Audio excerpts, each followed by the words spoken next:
Hello, তো আসসালামু আলাইকুম সবাইকে। আমাদের আলামিন একাডেমি ম্যাথ এন্ড সায়েন্স ল্যাবের পক্ষ থেকে তো আমাদের হচ্ছে ম্যাথমেটিক্স এর উপর আজকে ক্লাস ছিল। তো এই বিষয়ে কি আজকে আমরা বইয়ের বাইরের টপিকগুলো আলোচনা করব। বইয়ের মধ্যে যেগুলো আছে ওগুলো পড়লে তোমরা পারবা। তো আমরা এখন বইয়ের বাইরে যেগুলো আছে যেগুলোতে তোমরা আটকাবা, তো ওগুলাকে আমরা আর কি মেইনলি প্রিফার করতেছি। তো প্রথম হচ্ছে আমরা প্রথমে প্রিজনাল প্রিন্সিপাল দেখবো, তারপর হচ্ছে মডুলার অ্যারিথমেটিক, তারপর হচ্ছে permutation and combination, next inequality M G M. Okay, next. এখন আমরা এক এক করে শুরু করি। আমাদের এই ক্লাসটা দুই ভাগে বিভক্ত থাকবে, একটা হচ্ছে কনসেপচুয়াল, নেক্সট হচ্ছে প্রবলেমস। আমরা প্রবলেমস সলভ করব। প্রথমে আমরা দেখে নিব কনসেপচুয়াল বিষয়টা। ওকে,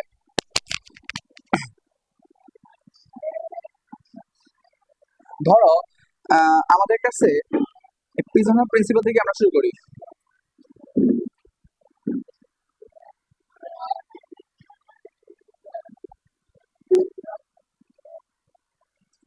এই আমি একটা গাইডলাইন দিতে যাচ্ছি যে সর্বপ্রথম তোমরা নিজেদের বই টেক্সট বুকটা আগে ভালোভাবে পড়বা, যাতে একটু যদি না থাকে বেসিক সহ কমপ্লিট করবা। নেক্সট এগুলো দেখবা যাতে তোমাদেরকে ইন্টারন্যাশনাল বা ন্যাশনাল অলিম্পিয়াড গুলোতে সমস্যা না করতে হয়। Okay, pigeonhole principle. Pigeonhole প্রিন্সিপালের জন্য প্রথমে আমরা দেখি, যদি আমাদের কাছে এই চারটা ঘর থাকে, এখানে যদি আমরা এক এক করে যদি কবুতর রাখি, আমাদের কাছে যদি পাঁচটা কবুতর থাকে, তাহলে একটা ঘরে কমপক্ষে দুইটি কবুতর থাকবে। একটা ঘর এমন থাকবে যে যেখানে দুইটা কবুতর থাকবে। তো এটা হচ্ছে মেইন কনসেপ্ট। এটা অনেক ছোট মনে হচ্ছে, আসলে এটার কাজ অনেক বেশি। তো আমরা এটাকে যদি ম্যাথমেটিক্যালি তুলে ধরি, প্রথমে তো আমরা তুলে ধরতে পারবো এইভাবে। যদি এখানে আমাদের হোলস থাকে n সংখ্যক এবং পিজনস থাকে kn+1, তাহলে এমন একটা ঘর থাকবে যেখানে k+1 সংখ্যক কবুতর থাকবে সর্বোচ্চ, at least one hole will be found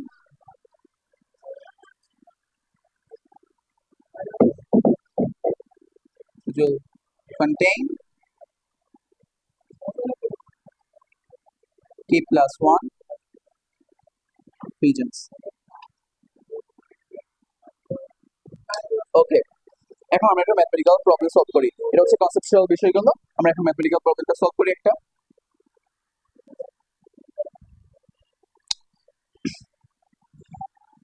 ধরো একটি রুমে শিক্ষার্থী রয়েছে অনেকজন। এর মধ্যে থেকে তুমি এমন চারজন শিক্ষার্থী নির্বাচন করতে চাচ্ছ যেখানে ওই চারজনের মধ্যে চারজনই একই মাসে জন্মগ্রহণ করেছে, এমন তুমি নিশ্চিতভাবে বলতে চাচ্ছ। তো কতজন শিক্ষার্থী তুমি নির্বাচন করলে বলতে পারবে যে সেখানে চারজন শিক্ষার্থী একই মাসে জন্মগ্রহণ করেছে? তো এটার জন্য তোমাকে এই পিজনহোল প্রিন্সিপাল ইউজ করতে হবে। এখানে এই টপিকে সবচেয়ে মেইন প্রবলেম থাকে হচ্ছে কোনটিকে আমরা হোলস ধরবো, কোনটিকে আমরা পিজনস ধরবো। এটা একটু যদি ভালোভাবে বুঝতে পারি তাহলে আমরা করতে পারবো সহজে। ওকে, তো এখানে আমাদের জন্য 12 মাস আছে, এক বছরে থাকে 12 মাস। এই 12 মাস হচ্ছে হোলস।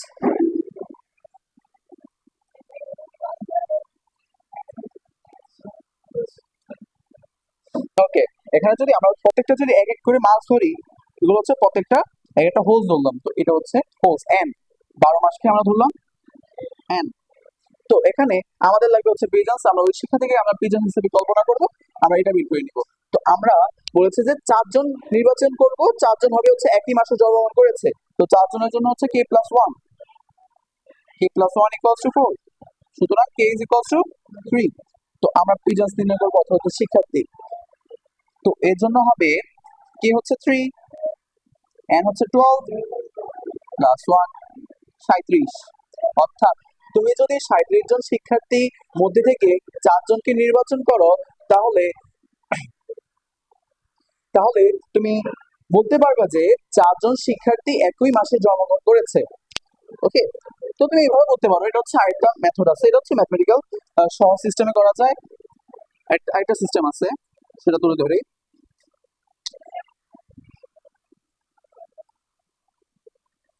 এখানে ধরলাম আমাদের শিক্ষার্থী সংখ্যা 12 মাস থাকবে। তো আমাদের প্রত্যেক মাসে 4 জন লাগবে, 4 জন শিক্ষার্থী, অ্যাটলিস্ট 4 জন লাগবে।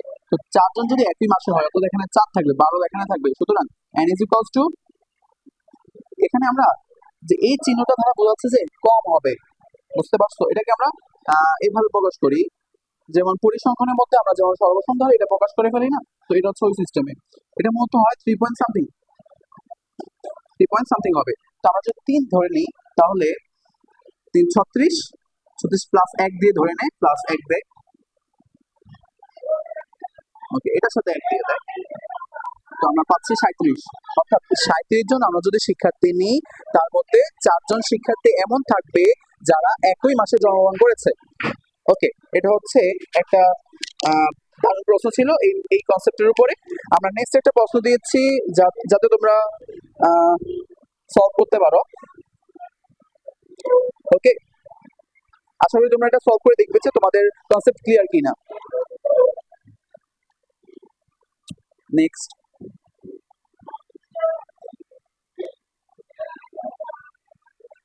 তিনটি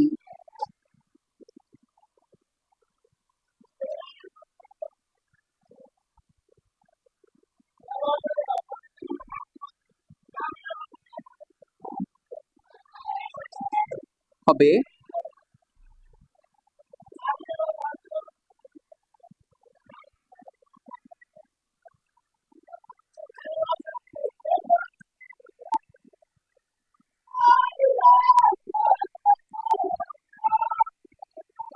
জন্য তোমার কাছে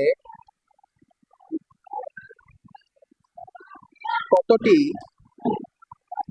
ঘর লাগবে